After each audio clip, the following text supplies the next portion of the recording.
Franco Colapinto no fue quien abandonó Alpine. Alpine lo empujó al abismo. Y mientras Briatore grita puertas adentro, el único que se va con la cabeza en alto es el pibe al que todos subestimaron. ¿Querés saber por qué Franco le dio la espalda al equipo francés y qué lo hizo explotar? Te lo cuento ahora, pero te advierto, esto no te lo va a contar ningún medio oficial. Nadie lo vio venir con esta crudeza, pero los signos estaban ahí desde hace semanas. La relación entre Franco Colapinto y el equipo Alpine venía acumulando grietas silenciosas, miradas que no se cruzaban en el box, decisiones técnicas inexplicables y un entorno que parecía más enfocado en justificar a ciertos pilotos que en respaldar a su joven promesa. Y hoy, finalmente, todo eso explotó. Franco Colapinto abandona Alpine, y no lo hace en silencio.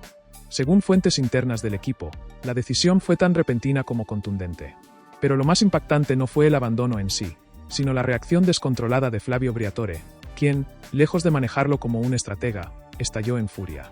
El mismo hombre que le prometió un proyecto serio, que lo subió como símbolo de renovación, ahora no solo lo pierde, sino que queda expuesto como el principal responsable de un fracaso institucional.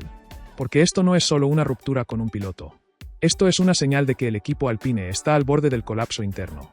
Y cuando un joven con tanto por dar como Colapinto decide irse, el problema no es el piloto.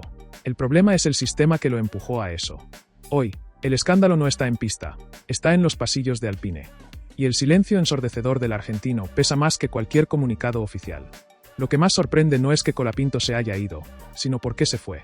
Según fuentes cercanas al entorno del piloto, la decisión no responde a un simple enojo pasajero ni a un mal resultado en pista.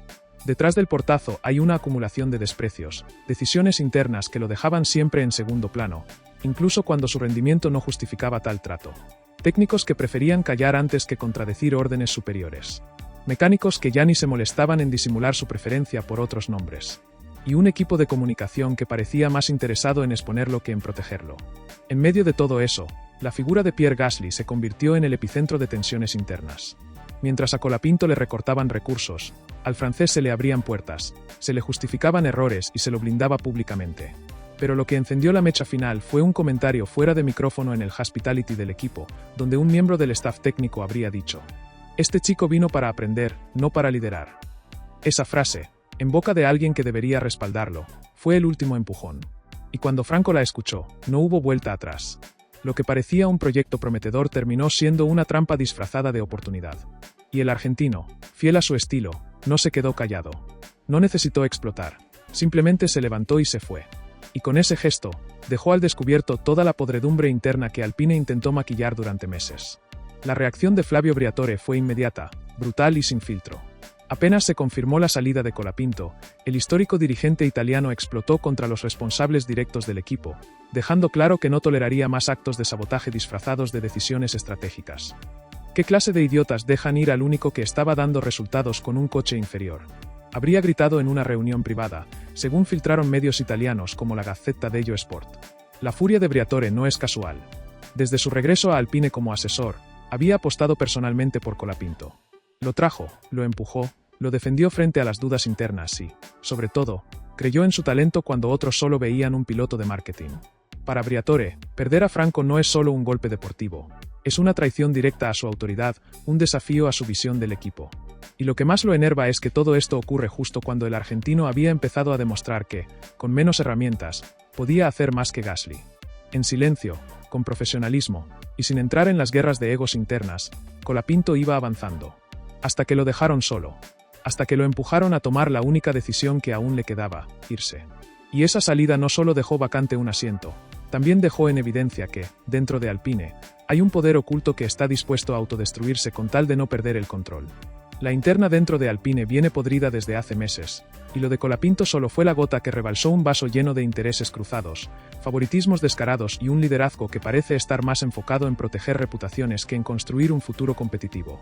Según fuentes cercanas al paddock, la decisión de apartar a Franco no vino solo de arriba, sino también de un sector del equipo técnico que nunca terminó de aceptar que un piloto sin apellidos franceses ni pasado en la escudería pudiera quitarle protagonismo a los nombres pesados. En especial, a Gasly, que no solo tiene la protección de la cúpula, sino también la bendición del círculo más cerrado de la fábrica en Enstone. Lo que muchos no dicen, pero todos saben, es que había una clara consigna de no dejarlo brillar demasiado. Se notó en las actualizaciones que llegaban primero al coche de Gasly, en las estrategias condicionadas, y sobre todo, en la falta de apoyo cuando Colapinto alzaba la voz para exigir igualdad de condiciones. No fue un conflicto abierto, fue una guerra silenciosa, de desgaste, de empujones disfrazados de decisiones técnicas y de ausencias incómodas cuando el argentino necesitaba respaldo. Por eso, cuando se habla de su salida como una decisión conjunta, la verdad es que esa narrativa no cierra. A Franco lo empujaron, y lo hicieron porque su presencia empezaba a incomodar, porque su talento ya no podía taparse con excusas, porque empezó a demostrar que podía hacer más con menos. Y eso, en un equipo donde algunos necesitan que todo se les sirva en bandeja para rendir, era visto como una amenaza directa. Lo que detonó todo, según varias fuentes que estuvieron presentes en Mónaco, fue una conversación a puertas cerradas entre Franco y parte del cuerpo técnico de Alpine en la que el piloto habría manifestado su hartazgo por la situación interna, señalando directamente a los responsables de sabotear su rendimiento con decisiones técnicas injustificadas. Franco, que venía acumulando tensiones desde las últimas semanas, decidió no callarse más y lo hizo justo después de una carrera en la que, con el coche más limitado de la parrilla, había logrado un rendimiento superior al que Alpine esperaba. El problema es que esa reacción no cayó bien en la cúpula. Briatore, acostumbrado a tener el control absoluto y a que nadie le cuestione, lo tomó como una falta de respeto.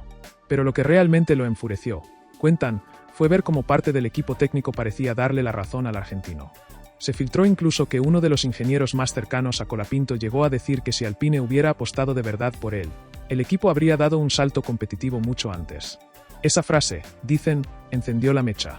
A partir de ahí, todo se precipitó, reuniones de urgencia, mensajes cruzados, y finalmente, la comunicación fría y oficial de que Colapinto dejaba el proyecto. Pero puertas adentro, todos saben que no se fue por voluntad propia. Lo empujaron. Y lo hicieron porque, en un equipo donde la política pesa más que la pista, decir la verdad es más peligroso que quedarse callado. Y Franco eligió hablar. Flavio Briatore no tardó en estallar.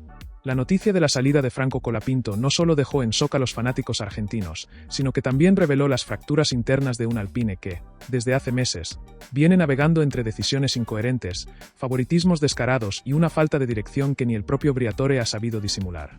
Pero lo que desató la furia del empresario italiano no fue solo la renuncia de Franco, sino cómo se dio, con parte del paddock cuestionando abiertamente la gestión del equipo y señalándolo a él como uno de los principales responsables del deterioro del ambiente. Flavio, que desde su regreso al mundo de la F1 había prometido reconstruir Alpine desde sus cimientos, se encontró de golpe con una rebelión interna y con los medios apuntándole por no haber sabido proteger a su talento más prometedor. Cuentan que en la reunión posterior al GP de Mónaco, el tono fue tan violento que varios técnicos salieron directamente del motorhome sin pronunciar palabra. Briatore, fiel a su estilo explosivo, acusó a algunos de ser más hinchas de Colapinto que profesionales, y llegó incluso a deslizar que prefería trabajar solo antes que seguir rodeado de gente que, según él, había comprado el relato del argentino. Las palabras, como era de esperarse, volaron. Y mientras las redes ardían con mensajes de apoyo a Franco y críticas a la escudería francesa, puertas adentro reinaba el caos. Porque cuando una estructura como Alpine empieza a fracturarse desde adentro, ni la experiencia de un viejo lobo como Briatore alcanza para mantenerla a flote. Y esta vez, ni siquiera su poder alcanzó para contener el incendio. El argentino se fue. Y Flavio quedó rodeado de cenizas. La prensa internacional no tardó en hacer leña del árbol caído. Mientras en Argentina los medios deportivos defendían a Colapinto como un símbolo maltratado por la política tóxica de Alpine, en Europa empezaron a surgir voces que señalaban algo más profundo: el fracaso sistemático de la escudería para desarrollar talento joven. Alpine no es un equipo, es un campo minado, escribió un columnista italiano en la Gazzetta dello Sport, asegurando que lo de Franco era solo el último capítulo de una historia que ya había dejado víctimas como Oscar Piastri y Jack Doohan. Pero esta vez el golpe fue más fuerte, porque con Franco no solo se iba un piloto, se iba un país entero. El furor que el argentino generó en cada aparición, la movilización en redes, el fanatismo en Sudamérica, y la narrativa de lucha contra las estructuras tradicionales lo convertían en algo más grande que un simple rookie. Y Alpine, en lugar de capitalizarlo, eligió marginarlo. En las redacciones francesas, la crítica fue más medida pero igual de letal. Briatore es un estratega de otra época, incapaz de leer los tiempos modernos, escribió un editorialista de L'Équipe, marcando que el italiano aún juega a la política interna mientras otros equipos avanzan con planificación, respeto y estructura. Incluso pilotos retirados como Nico Rosberg y Jenson Button salieron a hablar del tema, y ambos coincidieron en algo. Cuando un equipo pierde a alguien como Colapinto, no se lo reemplaza con otro joven, se lo reemplaza con dudas. Y esas dudas, hoy, son las que carcomen a una Alpine que se está quedando sola, sin talento, sin resultados y cada vez más lejos del protagonismo que alguna vez prometió recuperar. Mientras tanto, Franco no solo se fue con la frente en alto. Se fue sabiendo que no lo quebraron. Y mientras Alpine se atraganta con su propio silencio institucional, los rumores empiezan a explotar como metralla en el paddock. ¿Qué va a hacer ahora Franco Colapinto? ¿Quién será el próximo en apostar por él? Aunque su salida de Alpine parezca un revés, para muchos equipos representa una oportunidad de oro. No es casualidad que en las últimas 48 horas se hayan intensificado los contactos entre su entorno y estructuras que hoy tienen serios problemas de visibilidad y marketing. Según confirmó Motorsport Italia, Williams y Sauber, futuro Audi, han tanteado discretamente a su manager, sabiendo que el argentino no solo tiene talento, sino una hinchada digital que hoy vale oro. En un ecosistema donde los números en redes, la atracción mediática y el engagement pesan casi tanto como el cronómetro, Colapinto se convirtió en una marca. Y Alpine, atrapada en su arrogancia interna, fue incapaz de verlo. Para colmo, varias fuentes internas señalan que Briatore ignoró propuestas de sponsors sudamericanos que habrían financiado mejoras técnicas en el monoplaza de Franco. ¿Por qué? Porque, según dijeron varios mecánicos, todo lo que no pasaba por su órbita directa era descartado de plano. El ego le ganó al negocio, el orgullo, al desarrollo. Y el resultado, como no podía ser de otra forma, fue perder a un piloto que ya no solo genera expectativa, sino temor. Porque Franco, sin decir una palabra más alta que la otra, está empezando a mover las piezas con precisión quirúrgica. Y cuando se acomode en otro equipo, si el auto lo acompaña, la historia podría volverse aún más incómoda para los de azul. No solo porque podrían verlo ganar desde afuera, sino porque tendrían que aceptar que lo tuvieron, y lo dejaron escapar. Y es que lo de Briatore empieza a rozar lo tragicómico. Un tipo que volvió a la Fórmula 1 con aires de emperador, convencido de que podía resucitar un equipo estancado solo con su carisma y contactos del siglo pasado, hoy se encuentra arrinconado por su propia falta de visión. Colapinto no solo se va, se le escapa. Se le escurre de las manos como la última oportunidad real que tenía Alpine de reconstruir su credibilidad deportiva y comercial. Pero lo peor no es eso. Lo más doloroso para el italiano, según fuentes cercanas a la cúpula de Enstone, es que Franco se va sin escándalo, sin gritar, sin atacar públicamente. Se va con la frente alta, dejando a su paso una huella que resuena más que cualquier comunicado oficial. Y eso lo enfurece aún más. Porque Briatore está acostumbrado a manejar egos, a manipular entornos, pero no sabe qué hacer con alguien que simplemente se le va, que decide no jugar el juego, que prefiere alejarse antes que arrodillarse. Mientras tanto, las redes hierven. El fandom argentino levanta campañas, difunde hashtags, impulsa hilos en Twitter exponiendo los errores de Alpine y resaltando cada uno de los gestos nobles de Franco. Y esa presión, que para muchos en Francia es apenas ruido, para las oficinas de marketing de otras escuderías es música celestial. Porque el negocio también se mide en alcance, fidelidad y narrativa. Y hoy, la narrativa de Colapinto es la de un piloto que no necesitó destruir para construir. Que no quemó puentes, sino que los dejó atrás porque ya no lo llevaban a ningún lado. Y mientras Briatore grita puertas adentro culpando a todos menos a él, Franco ya empieza a mirar hacia adelante. No como víctima, sino como estratega.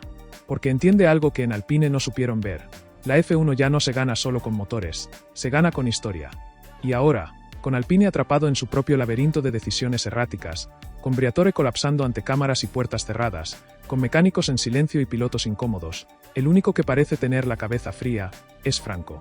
El mismo que hace un año era acusado de rookie sobrevalorado, el que entró por la ventana con el apoyo de toda una nación y con la presión de representar algo más que un apellido, hoy es el que da un paso al costado sin perder la dignidad. Porque en este juego de egos, el argentino demostró que no necesitaba gritar para ser escuchado, que no hacía falta arrodillarse ante nadie para ganarse un lugar en la élite. ¿Y ahora qué? Esa es la gran pregunta que todos se hacen. ¿A dónde va Colapinto? ¿Quién será el próximo en apostar por su talento? ¿Quién será capaz de darle un coche competitivo y, más importante aún, un entorno que no esté podrido desde la raíz como lo está Alpine? Porque si algo quedó claro en todo este escándalo, es que el problema nunca fue Franco. El problema fue entregarle un proyecto frágil, lleno de promesas vacías y liderado por un dinosaurio del paddock que aún cree que puede dominar como en los 90. Y mientras los medios franceses intentan maquillar la situación con titulares ambiguos, mientras los voceros de Alpine repiten discursos ensayados, el mundo entero ya entendió lo que pasó. Franco Colapinto no fue quien se bajó del barco, el barco ya estaba hundido desde antes. Y él solo tuvo el coraje de nadar hacia la orilla por su cuenta, mientras otros siguen atados al mástil, esperando que la marea cambie. Pero la marea ya cambió. Y tiene nombre, apellido, y bandera celeste y blanca.